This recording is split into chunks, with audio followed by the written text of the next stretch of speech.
This is the old-timey Insta360 Go. This is a new timey. Brian got one. By chance. have had the old one. I'm going to ask him some questions about some things I didn't particularly care for about this one and see if they've improved and if I should, in fact, buy a new one as well. We don't look at the details and specs. We don't want to be those guys that just read you a sheet. Yeah. We use this stuff. Take one. All right. First off, I can just tell by looking at it. The size, it seems like it would be great because it's this big, but in actuality, you can't do anything without bringing this to, which brings it up to roughly the size of a pretty close, not right at, but pretty close to the size of a regular action camera. So you don't really, it's the size advantage is not real. This app doesn't work with the regular Insta360 app, but the new one does. So that may be a difference too. I'm glad to see they did away with this little gray part that covers the phone connector. Once a week, Melissa would be like, "Here, I found your stupid gray thing again." Just I never. It is never on there because it falls off. The big difference in the case is that was just to charge and just to transfer. Yeah. And the case now is like the remote I have for the Insta360 1R. The case is basically this. I don't see an advantage to that because now I have to have two things. Whereas but you always had to have that with you anyway. No, but I mean compared to a traditional action camera. Oh, right. I actually have controls on a traditional action camera, so I only need one thing, and I can change settings, I can record, I can stop, I can view footage, right. Where I don't want to have to have a camera on a stick over here and then have to use this hand. Because what if I have my skateboard remote in one hand? I don't want to have now a skateboard remote, a camera, and a remote to see what's going on. It's weird. I've heard the problems where people say, "Oh, well, I didn't know it was recording. I didn't know I bumped it." I did push the button, changing it from the magnet onto my chest onto my hat, and when I put it in, I hit the button. Didn't realize I stopped recording, and that's why I still look at the remote. To it's just getting used to it. And once I'm comfortable with it, and I'll just have the remote in my pocket, and I'll have that set to where I want it and know what to do with it. For right now, I'm still holding on to this, but I also, like, if it's on my hat, and when I was skating the other night, I hit record, made sure it was in the right mode, closed that thing, put it in my pocket. Also, you're gonna have to put it on something. So if you got it on a stick or whatever, the size advantage I don't see. What do you think? This is the first time you use a camera this small. What do you think about using it? It's a lot easier. Every video that I've done has been primarily with the 360 video. Mm-hmm. Like, he knows how to shoot video. I get lucky in the edit. I go looking through the 360 footage to find my shots. Reframe. St. Patty's Day video. That was just with this. Edit it mostly on my phone. I finished it up on DaVinci. The next one I'm going to do straight from my phone. With the 360 footage, I never used the app. Time limit? I don't mind it because I shoot mostly short clips anyway. Do you miss being able to not look at it after you shot it, but look at it to see how you're framing something? At least how you're framing something. We'll throw this in there. You're probably recording. I could be, but this is like... see it's going. It's not. It's over your head. Yeah, it needs to be down maybe a click or two. I put on my hat on St. Patty's Day, and it was tipped down. So yeah, it's nice to having a screen on the back. Yeah. This is the two things that kill using this camera for me. I don't know when something awesome is going to happen. I can't have something with limited memory and limited battery life.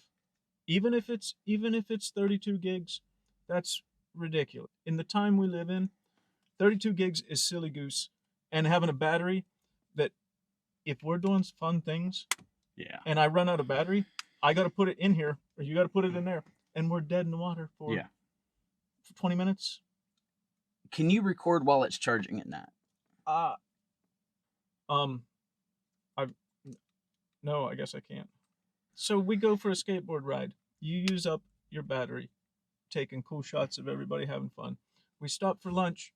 You start to charge that thing, and somebody starts dancing on a table, or somebody falls off the bar stool. You don't have. It's not like you could just pop a new battery in, and all of a sudden you're back in action. All I got to do is put it in here. So the case can extend the battery, but Can extend the memory. Gotcha. Can you get a full day shooting out of it? I haven't charged it when I've gone out. I've had to move memory on it. I still don't want anything that I can't replace the battery in, but they've helped the battery problem considerably. Can you turn the blinky light off on that? I don't believe so. I saw somebody online say they wish they could on this, and you can. You go into the settings menu right in the controller, and it's See like that? a picture Check of light. that out. She's locked up. Remember I said first time after new charge, you lock that thing up? Even on that? Oh, yeah, I'm telling We were you. talking like GoPros and 360 cameras. No, this thing almost every time will lock up, and I can't do anything with it until I hold it. And 20 seconds is a long time when you're trying to take a picture or something. It'll lock up the first time almost every time, and if I use it, if I shoot 50 clips, it'll lock up maybe 1 or 2 more times randomly during the time. It's terrible. I thought it would be like a regular action camera where usually they suck for a month, and then the firmware comes out and they fix it. Right. This has had a couple of firmware, and now it just did its thing and worked properly. Have you scratched the lens on that? No, I don't think so. I see where that's just as exposed as a 360 lens, where this is replaceable. And I've dropped it, but I guess it's been lucky how it hit. Yeah. I'm usually a guy that's fairly happy shooting in 1080. You always shoot higher resolutions. For a $300 camera, is it okay that you can't shoot in what's a normal format high resolution anymore? Like the videos, I post the 360 stuff in 4K because I bump the size because I know the compression on YouTube is going to do it. And if I just did it in 1080, but if you look at that the St. Patty's video, that is straight off of this. I didn't up it. I didn't. So maybe the software and the processing in there is improved enough that you're content with the lower resolution? Yes. The lockup, we already talked about a little bit because we saw it happen. Yeah, and you know, my Insta360 1R, the first video today, don't stick it on a 10-foot pole, mount it on your bike, put it up in the air and hit record because it's going to freeze. You said something similar about GoPros. First month or two of every GoPro I've had, they've had firmware issues, usually resulting in a lockup here and there. After they get out that first or second release of the firmware, I haven't had any issues recently. I've heard in the comparisons where people are talking about GoPros locking up, nobody mentions that Insta360 360 cameras do this too. Well, yeah. My 1R does it constantly. The X did it once in a while. It's because they make their living off of views, and you're not going to get to views unless you have the review out release day. Yeah. And you're not going to get to camera 3 months in advance to have the video out release day unless you give them favorable reviews, and they want you to do it next year. It's like this bad cycle of. But for us, this is like we're kind of reviewing it without having it for a while. Like the boards, other cameras and stuff. We don't even talk about them till we've had them for 6 months. Here's a good point. What is wrong with Insta360's distribution system? Oh, God. That I can walk into any store or Amazon or GoPro's website and get a GoPro release day, because that's what release day means. You can go to Best Buy. Yeah. You can go to Walmart. But Insta360, I tried to order one off B&H. They have no stock yet. They have not received any. No. And this has been a week and a half ago. This thing's supposed to be released 2 weeks ago. And B&H, very, very respected camera store. If you don't give them your camera, who are you giving your cameras to? No, that's why I get my replacement 360 mods from, because Insta360 doesn't have any replacement 360 mods, but B&H did. Fantastic camera store. Yeah. That if they don't have your camera, where does your camera go? This popped up on the Insta360 store on Amazon when we were talking, and you're like, I can't find it anywhere. And I was like, wait a second. And I kept looking and looking and looking. I said, okay, add to cart. And then I looked again, be like, hey, Jeff. And it was unavailable. Gone. We didn't know if we get new stock. I believe right now, as of yesterday morning. Like middle of next month. Middle April. Because I looked, yeah. Yeah, and it's like, and it is through the Insta360 store, and I believe it came from a company called, because I don't remember what it was called. It's almost like they do soft releases where they don't have enough product, but they call it a real release. It's very weird how That's the best way I've heard this, is that Insta360 always has like soft releases. You go out and then everybody beta tests it for the first month and complains. Can't get parts, can't get accessories, can't get things on it. but they don't tell you that. You expect to be able to buy that camera, you just can't. I gotta say, the mounts that came with this, god awful. They break. Be careful with anything you use. Well, But the then, magnet, you had a battery come or a magnet come right out the mount. yeah, but if aftermarket from Amazon, I got this GoPro mount from Amazon, and it came with this little rubber thing that you can put on your finger. Oh, that came with it? These came together with some case I threw away or a couple other things that weren't useful, but those two things, those are fantastic mounts. They're solid, they work great, but they change the size of the camera, so I won't be able to use it. Yeah, with the new one. And the problem for me is it's not money. It's just, why are you gonna not have something available when I buy it, and then a couple days later you send me an email say, "Hey, we got that thing in now for the camera." Hold Mounts. on, start that again. You need to word it better because that's a good point. When I ordered this, I put in the mounts for GoPros, tripods. You know, there's no way to put this on a tripod except for with the case. And for what we do, I'm not sticking the most breakable, non-waterproof part of this camera setup At the end of a selfie on the stick. end of a stick that's going to get underneath a skateboard or something. Correct. So I got a nice little email from Insta360. They said, "Hey man, we got this back in stock. It's only $19.95. Click here to close out your stock." And I said, "All right, man, I'm gonna get that." And I went in there and I hit click, and it said, "Okay, $18 shipping for a $19 item." We're not worried about the money part of it. It's the, man, I got a buddy with a 3D printer. Then I'm sure if I brought him a 6-pack, he'd make us some mounts for this thing. Yeah. It was a mount like that which clamped it into it, because the magnet mounts, your magnet fell right out the mount. That's why I trust this one. I trusted that one, and that's what I wanted, not the tripod. Like, the tripod magnet one is fine for static shots, right? But if I'm gonna have an on of a stick on a skate ride or going skateboarding, if you were gonna do a cloud lapse and you want it on a static tripod, a magnet mount is fine. That's fine.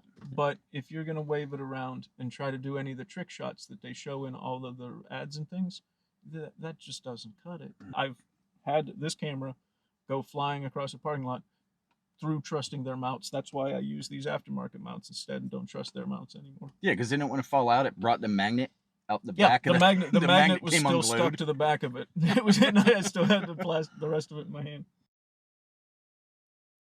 You know, that's an interesting. It's total opposite, because I actively dislike Insta360's mounts, but have had great success with the aftermarket mounts, and it's totally the opposite with the GoPro. I think everything their aftermarket parts are cheap. Yeah, everything GoPro makes, I've thought is fantastic, but everything that I bought like on Amazon by a off-brand has been terrible. So that's a weird opposite thing. Two important final questions before I decide if I should have one of these or not.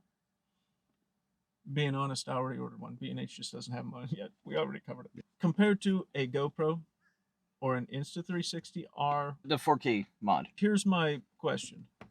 Compared to a regular static camera, compared to using your phone as a regular camera, GoPro is a regular camera, Insta360 is a regular camera, other than those couple of trick shots, is there any advantage to having this instead of one of those other things? Is there an advantage to using this than your phone? Well, we talk about with a bunch of people constantly. They're like, "Oh, do you guys use your phones to make your videos?" We also use phones for work and everything else. If we break a camera, we break a camera. Your phone gliding across the ground doing 20 isn't something we generally use our phones for. So with phone, that's the obvious one. Cost. Your phone costs $1,500. This costs $300. The GoPro Hero 9 costs $350. Is there anything better this does than the GoPro? You need the max lens with it to do what this does. You don't. Yeah. Because the GoPro will, without the max lens, will do that up to 45 degrees. Right, but you can't turn it over. You can't move it like this. You'll have to mess with it. In the real world, When do you ever turn your camera over? I got 3 shots in that St. Patty's Day video where it rolled, and all that roll was me picking the camera up that smooth. Other than a trick shot, other than I want to prove I can do something weird, Yeah. you don't use that in day to day. No. Day to day, I haven't carried my 1R with me on the past couple things because I can do everything with this. Well, so here's another, because You know what I mean? And I got to carry a camera bag with my this- 1R with spare batteries and covers and stuff. This and sticks. old one. This I just put in my pocket. So Yeah. what's really is that an advantage? Honestly, I was about to buy a 9 with the max lens to get the footage that I'm getting from this. Because you can't use that footage at all without the app. If you're using an app for that, you're using an app for the GoPro. Yeah, you're using an app. You can get the same thing. I don't see anything it does better than a GoPro or a Insta360 R with the 4K. I don't see that this does anything. No, I can't get the better. footage I can get from this with my 1R 4K. Why? It doesn't stabilize. This somehow keeps things in shot. When I have it on my head, it's not all jerky, it's fluid. But that might be why I don't see that advantage coming from a GoPro, but you see the advantage coming from the Insta, because hands down GoPro is the best stabilization. There's nobody can pretend in camera. Yeah. And Insta360, their stabilization is through the app and their software. And it's pretty close, but it's not there. I've played with them both. It's close. It's good. I will tell you that this is the first time I've been happy about using the app to edit things. The AI, you still have to, don't think you can just record things and hit the AI button and it's going to pick them out. You have to still cut your clips. And then let the AI make a movie and it'll put in the transitions. But did you take any footage accidentally not stabilized with that and look at it? Well, I've looked at the plane footage. Without the stabilization. Yeah, and like I said, it's round, and it looks like an old skate video. Oh, yeah. Okay, that's what you're talking about. Like that old fisheye lens, like on 8th Street videos and stuff. Oh, so if you don't put it into pro mode, put it on standard, that's what comes out? Well, actually, even in pro mode, when this doesn't record into INSV, or it does MP4, like you can play the files on a regular player, but if you don't put them through to Insta360, they don't do their thing. What do they think? What do you mean? They don't do the stabilization, balancing, everything else. Otherwise, when you just look at the footage, it looks like an old 8th Street video. No, I get what you're saying. It's 2.7K resolution, but reframed. Like on the phone, I used to take 16.9 framed photos and stuff, and then I just started shooting full frame because it does it anyway. It's not cropping. Change it just crops it itself, which and you can pick what you want to crop later in post if you decided to raise it or to lower it a little bit. This does the same thing, and I mean it's cool that you can do 16:9 sideways vertical or 1:1. That reframing thing, that's cool about it. But you can do that with any other Insta360 product. Yeah. Well, I mean you can reframe anything if you put it into your editing software. It depends if you want to spend hours editing at a computer. Or, which is what I do on the 360 stuff. I don't spend any time editing on anything. No. Or this I can do on my phone while we're sitting down having a beer at a charging point. I can go through this and make a video. That's I guarantee you're going to see the video from today's ride footage before you see this video because. But have you used their auto splicing to get like GoPro's quick? Have you used their auto on it yet and see how it works? Yeah, but you have to cut your video. Same with Quick. Quick, I don't even use it because I still have to go in and adjust start and stop points for half the clips. It doesn't save me any time. Yeah. So that AI, I don't think is there yet for anybody. It's if you cut your clips perfectly and tell it you want it to be this long, it automatically picks a song for you at the pace type of thing. It does okay, but it's not as good as I think. That St. Patty's Day video I edited in DaVinci. Last question, and I think I know the answer. I think if this costed $150, this would be the best value camera out there. If this was $150, everyone would have one. At $300, when the GoPro Hero 9, which is the best action camera out there. That's what you said. What? No, I mean Tell- for linear video. Tell Yes. me one better. Yeah. I like honestly, like, you know, I love Insta360s, but using that 4K mod, I don't get the same stuff you get out of using your 9. And it's because GoPro been making them for 100 years. They know it's good. Like, name any competitor close to it. The better camera to compare this to is like a Hero 5 Session. If they still made the Session, because the Session was made to just click and record, But you and can't that's pretty much what this does. compare a camera from 2021 to It's- a camera from like 2015. It's the closest comparison. The one click, you get the shot, you got minimal settings. But probably GoPro's not intentionally leaving money on the table. Weirdly, their cameras have been getting bigger. From the 3+4 size, Well, and then the people 9 want- size is even a little bit bigger. GoPro's going the opposite direction. Not by much, but by little bits. No, but it's also quality. Like, Yeah. you're getting so much more in the cameras. When they made them bigger, they added the waterproof camera, so you didn't have to use that outside case. Yeah, which is so much better because all Yeah. those cases suck. Does that stick to anything magnetic? Yep. Oh, but this one's pretty strong. Yeah, it does. There, feel the difference. I wouldn't See- leave it See there. if they made that magnet stronger. Like the way we test things? I can't tell the difference. Let me see them both at the same time. I don't think there's any difference. I do like the mounts they have, and I do prefer holding it in this rather than this. Are you ever going to use the chewing gum mount and trust it? The sticker's still on there. I've been saving it for when we did this video. Because I'm going to stick it below my electric skateboard, and we're going to go riding. If you're going to get the good shots, you're going to break shit. That's why I'm concerned, a little bit of concern about that camera and them increasing the price so much, is we're all gonna break those, and Insta360 has the worst track record for repairing things or being fair about things like that. The worst. Okay, you break the lens, you can replace the lenses Which on is them. not When the lenses come back That's a fantastic addition. That's this. Adding the screw yeah. off lens, as long as they're readily available. I hope those lenses don't turn out to be like their football that they swore they were going to make for 2 years. Oh, yeah. That you could put the camera in and it never, or the remote took them a year and a half to Take make it off. for a year-old camera, and it's got a little O-ring or something. It must, because if it's not waterproof if you take the lens off. I like that. That is a fantastic addition for a company who's known to have very fragile cameras that they don't repair for a reasonable price. This is stupid. You gotta mention whenever this case does an impression of a small rabbit. Yeah, it looks kind of cute or funny, but It's not going to be funny when your camera falls down and those breaks. are so close together. You might Yeah. That's They just need a that is- wider stance. That is so not stable. Mm-mm. They're too close together. If they came out, like, what'd we say, about another ½ inch each, at least. and sat down a little bit more, then center of gravity is really high too. I guess at least somebody thought it was a good idea. We'll see what happens. Oh.